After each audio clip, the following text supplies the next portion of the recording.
Just curious who you can kind of update us on, who is here, who isn't here, what we need to know, and I'd be remiss if I didn't start off with Jamel King, who has now gone public with not coming here. If you can shine any light on that. Yeah, so we everybody got back this weekend. You know, we try to kind of set the date of Sunday where everybody could be back. But, you know, there's a few. Jamal, Sebastian, and Barima are not here. You know, some are Barima and Sebastian are finishing up some academic stuff. And I wasn't stressed about getting him here right away, to be quite honest with you. And Jamal was the same thing. I mean, when Jamal and I had talked about summer plans in Minnesota, we kind of talked about this as well, about coming second session. So he'll be here at the end of the month. We anticipate Barima and Sebastian as well at the end of the month, you know, barring anything, you know, that we wouldn't know of. So excited to get the full team there. As for Jamel, you know, wish him nothing but the best of luck moving forward. You know, and so we're excited. I mean, it's great to get everybody here to kind of feel normal again as a basketball program. It feels like campus is kind of reopening a little bit, as well as the town, obviously through COVID. We haven't started workouts yet. We wanted to get them kind of acclimated academically, as well as, you know, get their physicals and everything like that. So we'll get rolling tomorrow. We'll do some individual instruction, as well as today we'll let them play some pickup and do some of that stuff. I mean, the biggest thing that we're trying to do, obviously we want to get better. We want to establish a culture, but not a lot of these guys know each other. Normally there's recruiting visits where you get to know each other over a 48-hour visit. They didn't have that. So, you know, we've got a team meal plan tomorrow. I try to bring in some speakers, you know, may have to do it on Zoom, obviously, because of COVID, just to educate these guys off the court, with also an understanding that it's a long season. And these guys, we need them to be ready to go come November and can't burn them out. But excited to get them back. It feels great. And just as a quick follow-up, because it has to do with the recruiting and the oversigning, look, it's not new here. I've reported on both of the previous coaches having oversigned at different points in their careers. Oversigning is something, though, that when it happens and it comes down to an oversigned kid then not coming here, people do get a little upset, and it's a touchy subject, I know. Can you talk about your, I guess, approach to recruiting, why oversigning is a necessity or why you guys did it? And have you done it before? Did you ever oversign at Minnesota? You know, I don't believe I ever did at Minnesota. I just think the volatility through the transfer portal, through COVID, through everything, there's just so much uncertainty, where hopefully as the train kind of gets back on the tracks in college basketball, we can get a little bit more certainty. But, you know, the transfer portal is the highest it's ever been. And so every decision that we make in recruiting and everything is what we believe is the best for New Mexico. And, you know, there's just so much volatility. You know, it's not something that we want to do all the time by any means. But everything that we do moving forward is what we believe is best for this program, with a million different factors that maybe not everybody knows. You know, that's the tough part about recruiting is, you know, the full story is not always out there all the time, but everything that we do, we're trying to put a championship level team together. And we always have that in mind. All right, Van, you're next up. Coach, with the counter to Jeff's question about oversigning, was that one of the main reasons why King decided to depart? Did you guys mutually agree that that might be the best thing to do? Well, I mean, again, I'm not going to get into specifics on every situation as it pertains to recruiting. But as I said, everything that we do is what's best for New Mexico. And we certainly wish Jamel nothing but the best moving forward. And as far as the guys that you do have signed, I know like you added quite a bit of size. How do you feel about the whole class together that you were able to bring in as a collective group? You know, I mean, normally I have a better feel, to be quite honest with you. Recruiting during COVID is so different. You're bringing in guys off of Zooms. So the beauty of this summer experience will be that we can get to know these guys, you know, because obviously the basketball talent side of it is very, very important, right? But we got to get to know these guys socially, in the community, in the classroom. We feel great about it. We really do. But it's a unique challenge. Year one is always very, very challenging. But, I'll feel better about it after the end of the summer and feel more comfortable answering that question. But first couple of days, really enjoyed being around them. I think they're going to represent this state and this university the right way. All right, Lee, go ahead. You're on mute, Lee. If my count is correct, you're at 14 scholarships. Will you use this time during workouts to try to evaluate basically who stays and who goes? Well, I think, again, as I said before, I mean, every day this is not unique what's going on in college basketball. The transfer portal, the rules changing, and all those things. There's so much uncertainty. We feel like every day we're going to get these guys better. We're going to push them. We're going to put New Mexico in a great position to succeed, with also an understanding of the extreme uncertainty of the world right now. So hopefully it gets a little bit more, stable all around. I think the change in the transfer process, where you don't have to sit out anymore, has drastically changed college basketball. And that's something that we obviously have moving forward in mind. And Coach, you talked about versatile pieces. When you have the amount of size that you have, are all those bigs kind of in your vision of being versatile pieces? Well, everyone on the team is certainly, in our mind, here to help the team win. At what role or how many minutes, I mean, that just remains to be seen. It's only June. We've got 4, 5, 6 months until we really get started. But anyone that we bring here, we believe in them. We believe that they can help this program get better. As I said before, I don't want to bring a kid and put him in a box like you're only that position. The goal is that they can play multiple positions, and that just gives them more opportunities to get on the court. Isabel, go ahead. Hey, Coach. So you said everyone's just getting in. You guys are just going to be doing pickups today. But once you do get started with those more official practices, what do you think is going to be the first thing you tackle? Well, I think whenever you're trying to establish a new culture, there's terminology. There's expectations of what we're going to do offensively, what we're going to do defensively. Because whenever you have a new coaching staff, there's just going to be different. There's a different language. So they've got to understand, what it is that we're trying to do. Doesn't mean it's better than one way or the other, but we're going to put our imprint on how we want to play.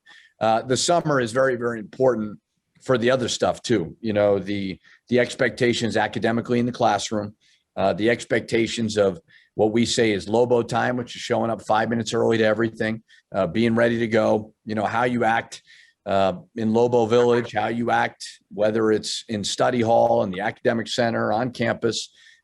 Those things are just as important to establish over the summer. So we won't do a whole lot of team stuff just because obviously we have 3 guys missing and, you don't want to reteach that. But we want to get them better on the court as well as in the weight room.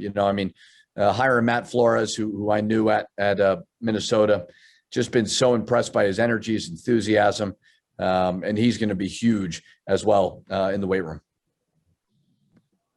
Matthew, go ahead. Hey, Coach. So you're talking a lot about versatility, and I've heard you talk about how important skills are for you when you're recruiting and looking at building teams. So what kind of skills are you going to be looking for right away with these new recruits and looking to develop for your system for this first year? Well, I think obviously last year they didn't shoot the ball great.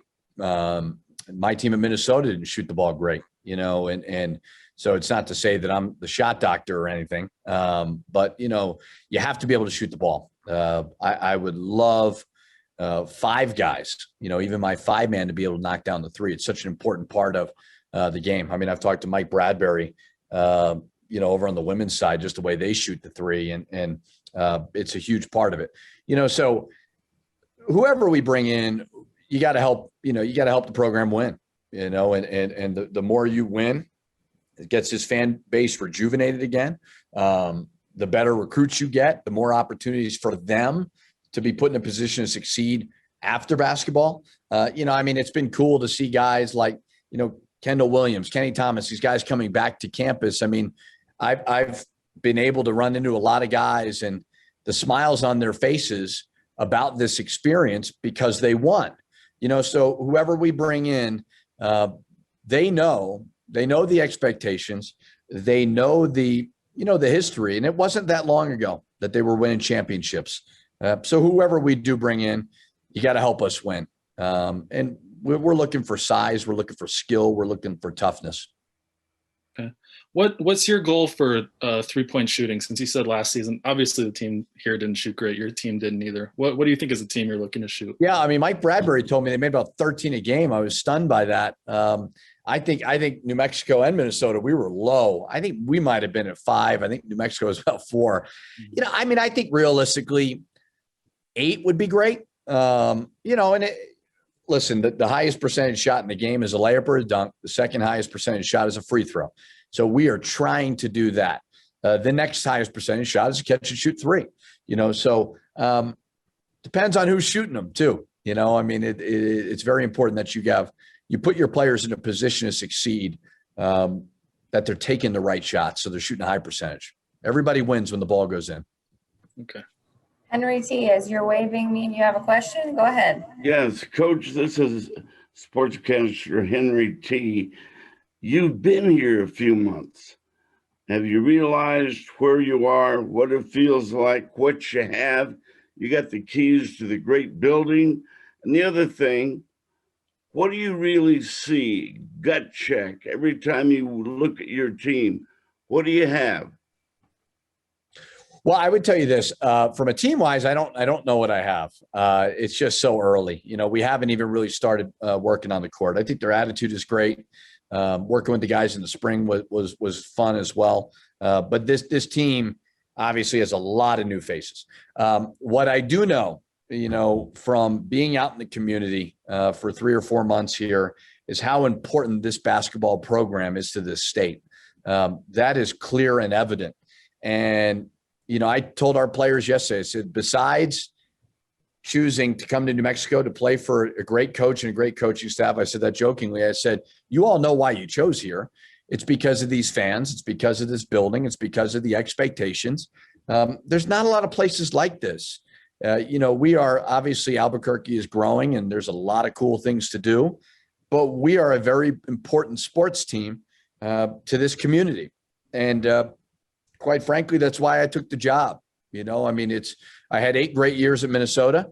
I had a decision to make. I didn't have to work this year, but when New Mexico called, too good of an opportunity to pass up. And this is the type of environment that I want to coach in. And when you have a special building like the Pit, it gives you a chance. Thank you. Mark Smith.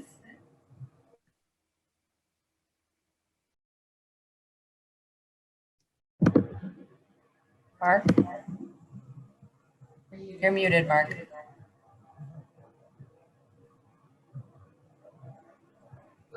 We'll go ahead and move on to Van while Mark figures out his audio.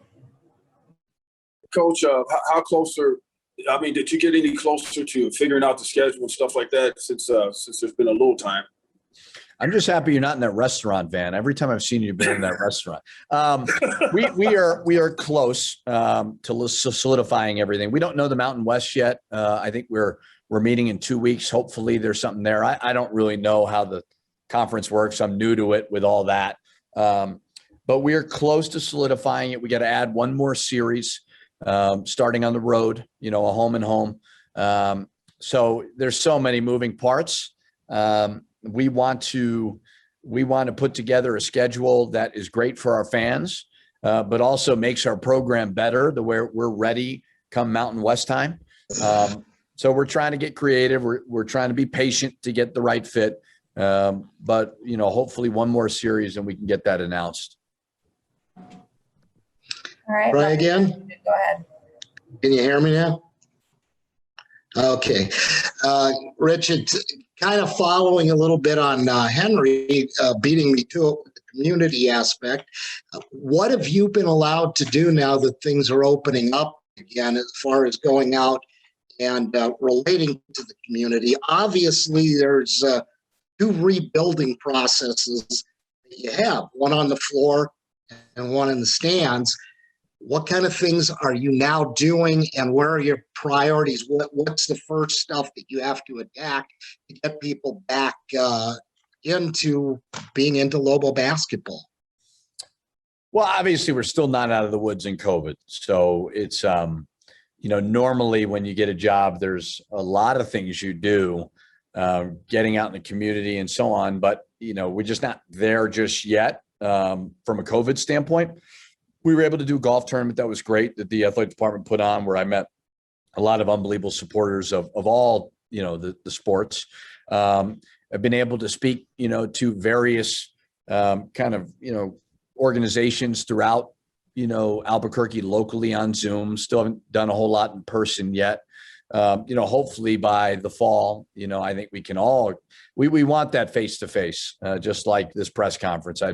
I can't believe I'm saying it. I'd rather be looking at you guys in person versus the screen. But, more than anything, what I've been doing is just getting out and about. I mean, my family's still not here yet. They're just wrapping up school, wrapping up some summer camps.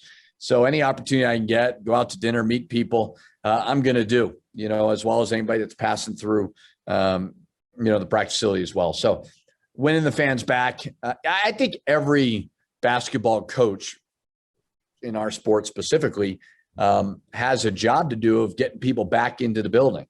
What we have all gone through, it's no different than getting on a plane. It's no different than going to a restaurant. We got to make sure everybody feels safe, and obviously people higher than me make those decisions about what it may be. But, I hope like hell that, we can get full capacity come November. We want to, obviously putting together a great program will get the fan. Winning helps, right? And playing a fun style of play helps, and playing a great schedule helps. But obviously, hopefully we get 100% capacity moving forward to get that building packed again.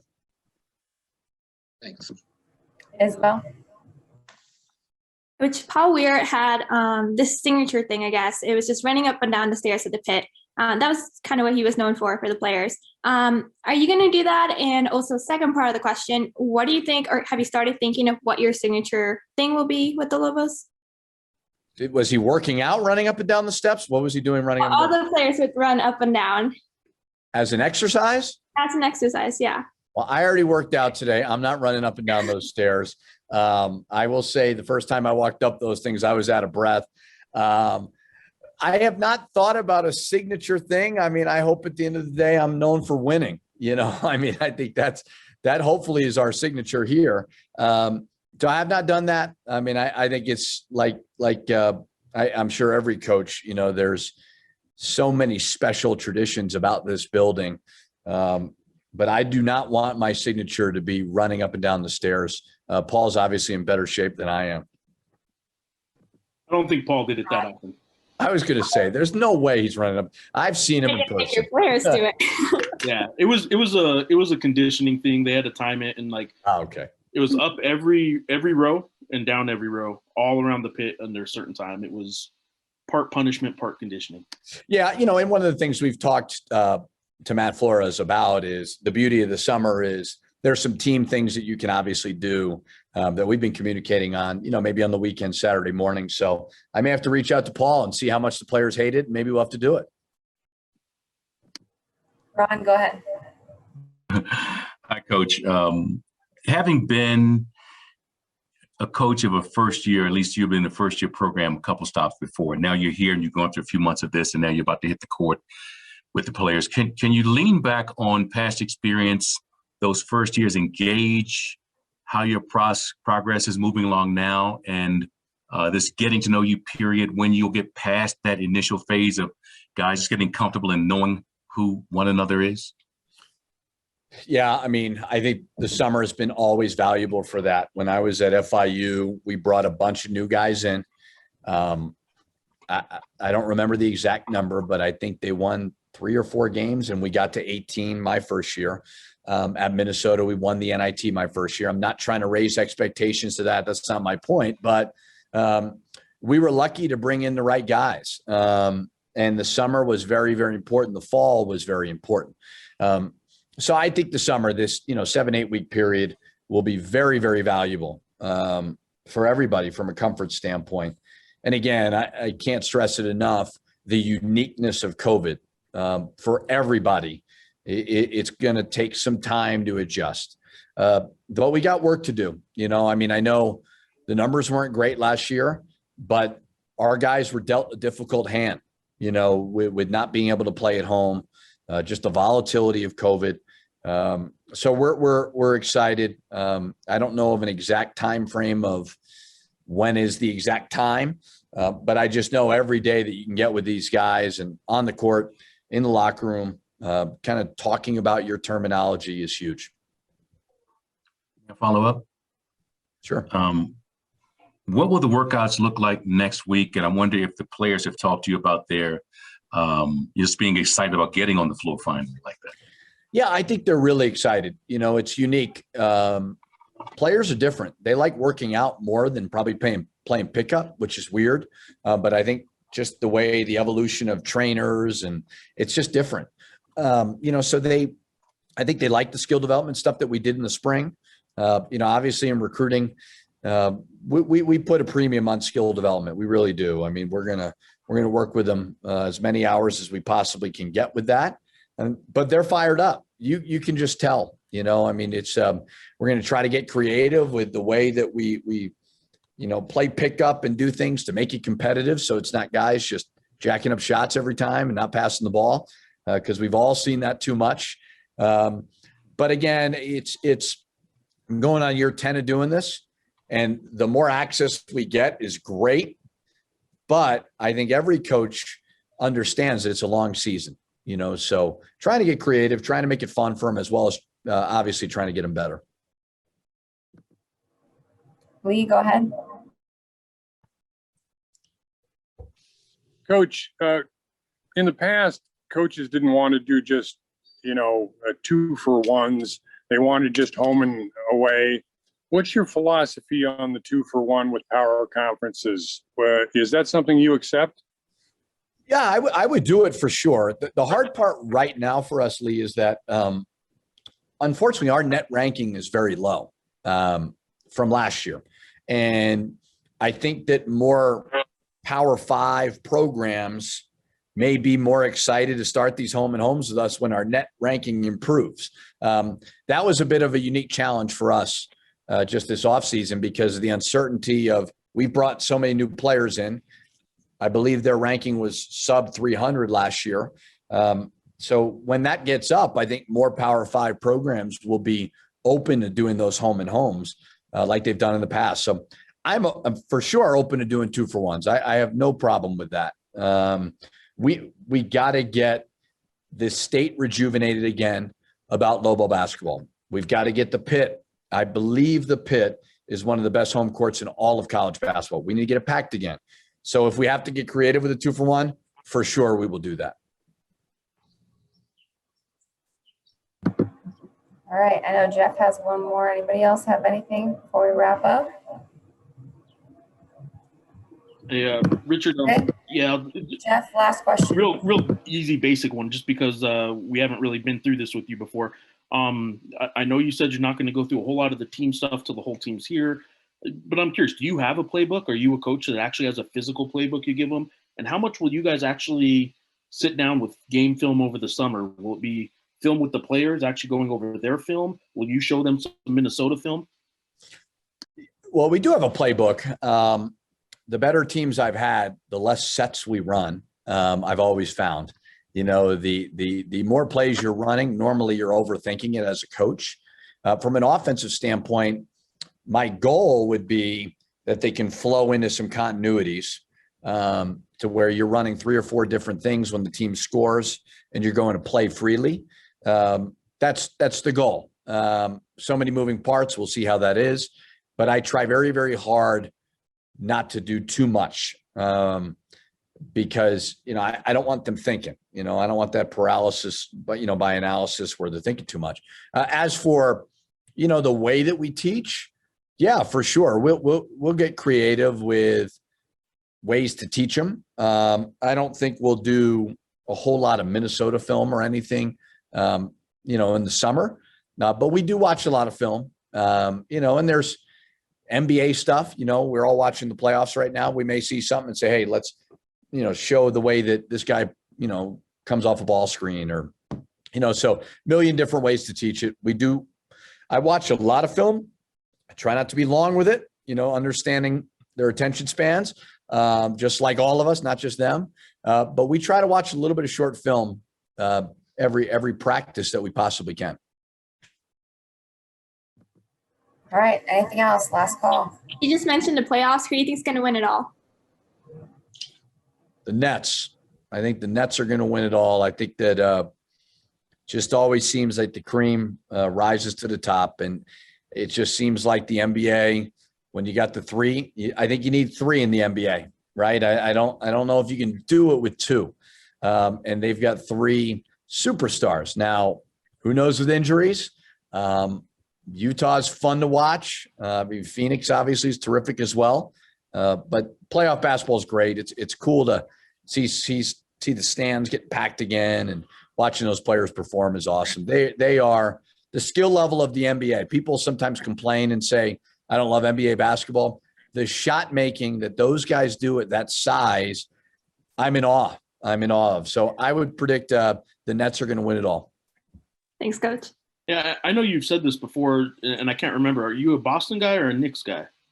Weren't you one of those? I would say I'm more of a Knicks guy. The Boston Celtics thing didn't end well in the Pitino family. I've always been a Knicks guy. I don't know. I mean, I think I love seeing, I got to know Coach Tibbs when I was working in the Twin Cities, and, I always thought he was a terrific coach. And I think, like anything, fit for the player, fit for the coach is so important. And Tibbs is a perfect fit in New York.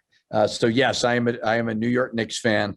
I pretended to be a Wolves fan and a Twins fan when I lived in Minnesota for 8 years. But as I showed you when I went to the game, but as you get to know those people and those organizations and franchises, they're so nice to you. But yeah, I pull for the Knicks when I can.